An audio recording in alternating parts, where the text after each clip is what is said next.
We are at FarmTech 2017 here in Edmonton, and honoured to be joined by Canada's 18th Prime Minister, the Honourable Brian Mulroney. Welcome to FarmTech. Thank you. Happy to be with you. I'm not sure where we should begin. There are so many topics that we can discuss right now with what's happening in the news world, but of course NAFTA and the possibility of renegotiation is something that's being discussed, and NAFTA was introduced while you were Prime Minister. Would that be among the top achievements when you look back at your accomplishments as Prime Minister? Where would NAFTA fit in that I think list? so. The Canada-United States Free Trade Agreement, which was then succeeded by NAFTA. I did the first with President Reagan and the second with President Bush. And I think there's general agreement now that free trade, the two free trade agreements, have been responsible for much of the prosperity and many of the jobs that Canada has enjoyed over the last 25 years. It's been a foundational policy of Canada's economy, and it has reoriented the economy internationally. And so in the course of that period, some 5 million new jobs were created in Canada because of it. Our GDP, which took 125 years to reach 800 million, in 25 years under NAFTA, doubled to almost $2 trillion a year now. So it's been very successful for Canada and for the United States and Mexico. For example, our trade this year will likely be $800 billion a year with the United States. And that's the largest trade between any two countries in the history of the world. That's pretty good going. So I look back on that, and I certainly think that would be one of our major achievements.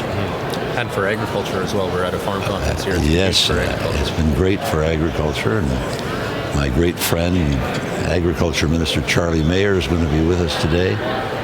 And it'll be good to review some of those memories with him, as I did with Don Mazankowski last night at dinner, who was also Agriculture Minister for a while in my government. So when it comes to NAFTA now, what advice would you give to Minister Freeland and the Prime Minister in terms of renegotiation and whether there are opportunities or challenges to look out for in that? Well, they approached me for some views, and I'm happy to provide them because this is a Canadian challenge. This is not a conservative matter or a liberal matter. This is a Canadian challenge. If something bad were to happen to NAFTA, it would be felt right across Canada almost immediately in a decline in investment, a decline in job creation, a greater degree of competitiveness in all of our external markets. This would be very, very tough. So it has to be handled delicately and diplomatically, yet firmly in the Canadian interest. And can that be done? It sounds contradictory. Can it be done? Of course it can. And I must say that Mr. Trudeau's government is, in my judgment, handling it properly. We're under the radar. We're not being mentioned as a major target. That's for Mexico and others. And we have a significant, both sides are almost even in our trade deal. So we don't have a $65 billion trade advantage over America. So there's no reason for them to be looking at us in a hostile way. But you don't want to get caught in the traffic in something like this. So I agree with the policy of keeping down under the radar, putting forward the Canadian position. Look, they're going to say, we want changes. Well, so do we. And that's okay. When I did the first trade agreement, the Canada-United States Free Trade Agreement with President Reagan, the internet had not been invented. So a lot has happened in the last 25 or 30 years, and I'm sure we can improve the free trade agreement without affecting the tremendous benefits that Canada derives in terms of prosperity, job creation, the orientation of future new markets. So there have been reports that the Prime Minister has maybe tapped you on the shoulder to be a liaison with the President in the U.S. Can you confirm that? And do you have a relationship with the President? Yeah, oh yes, I do. Yeah, and I've had a relationship with President Trump for many years. But no, the Prime Minister didn't tap me on the shoulder and anything like that. I'm not a liaison. What I am is a Canadian, a former Prime Minister, who has some knowledge of this file, and some friends of mine are in his administration, and so I help out when they ask me. The government, I help out where I can, give them my best views and best advice, and if they think it's helpful, they'll take it, and if they don't, they won't. Have you been in touch with the President since the election? Yeah. Oh yeah. Yeah. To talk about NAFTA, or what?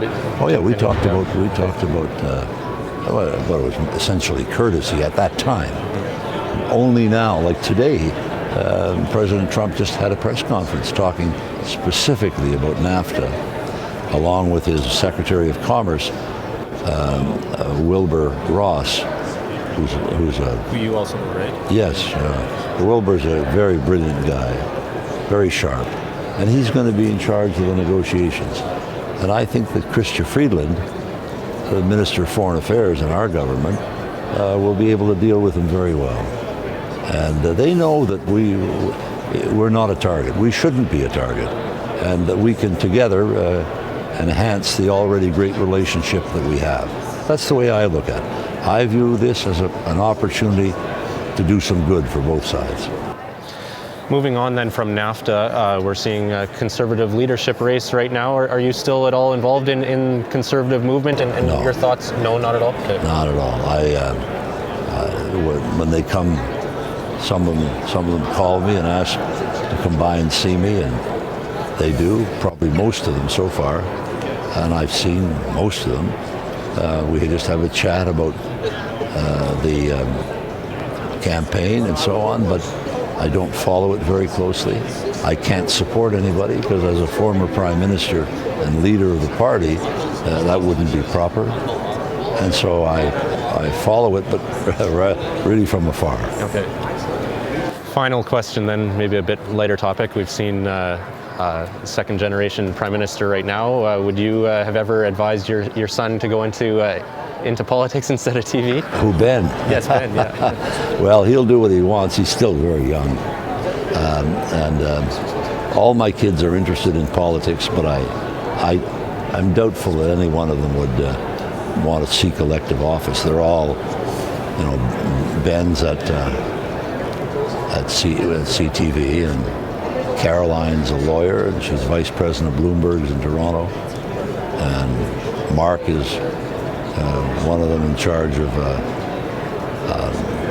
the business down there at the National Bank in Toronto. And Nicholas was at CIBC, and he's now just going into another area of business. So they're all, getting settled. They're all young, getting settled, and they all have children and rather big families.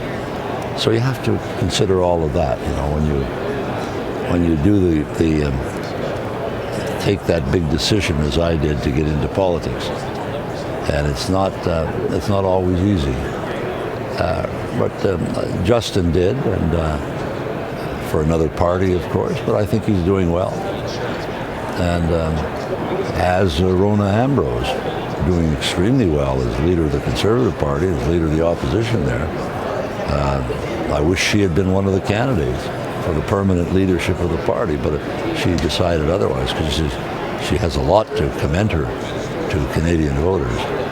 But there are many other talented people running as well, and the party will sort it all out and come up with a good leader, and then it'll be up to him or her to dispose of the government in the next election, or be disposed by. Either way.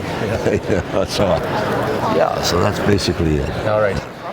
Well, it's been a pleasure, and thanks for taking the time to. Happy to do it. Very nice to see you. Thank you.